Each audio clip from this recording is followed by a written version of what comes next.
тэр Хятадын төр, тэр Солонгосын төр, тэр Японы төр, дотоодын үйлдвэрлэгчтэй, нийгмийн баялаг бүтээгчтэй, үндэсний баялаг бүтээгчтэй яаж дэмжиж байна?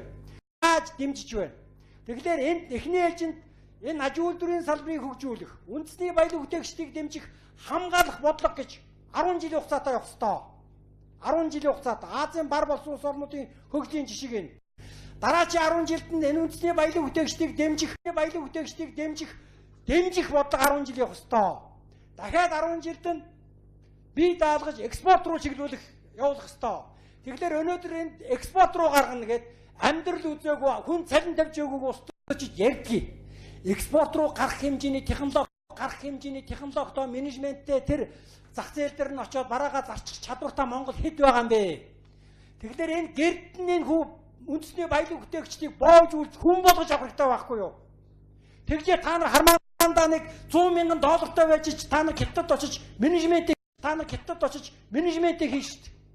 Та нар сохол зоосгүй бол тэр Японд ямар ч бараа зарж чадахгүй шít. Менежмент хийж чадахгүй шít. Тэгэхээр асуудлыг бодтойгоор харах, прагматик харах, тийм ээ? Энэ харьцуулж харах, бус нутгийн улс орнуудтайгаа. Энэ нэг чухал байгаамаа. Тэгэхээр та нар одоо ингээд дотор чинь овуулзаад гал бардрах гэж байгаа бах. Тэг хэлэх гэж байгаа үг өөрөө энэ чиглэл рүү явбал их зүгээр шүү. Энэ нийгмийн сэтгэл зүг бий болох хэрэгтэй.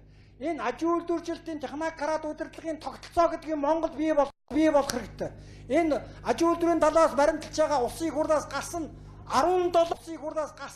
17 бодлогын баримт бичгөө шүү нөхдөө. Нэг нь ч хэрэгжээгүй. Хэрэгжүүлэх хууль эрх зүйн орчин механизм тогтолцоо нь байхгүй. Сонгуулийн хооронд нэг залуучууд ирээ суудаг. Өнөөдөр хаагсан юм маргааш тэр хүнд очиж бэ гэж яриад явдаг. Ийм л зовлон дундуур гартаа хөлдөө дөнгөтөө туучж байгаа шүү та нар. Бид нар. Тийм учраас аж үйлдвэржилтийн хувьсгал гэсэн үндэсний хэмжээний том компанид ажил өрнүүлж тэр Пак Минералын Солонгосын аж үйлдвэржилтийн түүх тэр Денсяпионы аж үйлдвэр эдийн засгаа төрөлжүүлсэн тэр арга туршлагуудыг Монголд нутагшуулж ээж бид боожиж авах ёстой. Бэхжиж авах ёстой.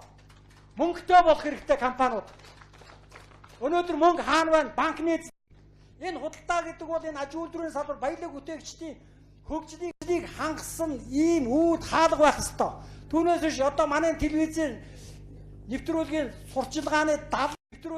сурчлагын 70% нь юу байгаа? 80% нь юу байгаа? Импортын бараа дэмжсэн сурчлагаа явж байгаа үстэй. Дэлгүүрүүдээ хар энэ худалдааны байгууллагаа гаргах байхгүй. Яагаад гэвэл яг ийм тоглоомын дүрмийг нутагшуулсан байхгүй юу Монгол? Ийм хууль эрх зүйн орчин. Тэгэхээр энэ бүгдээ мэдэрч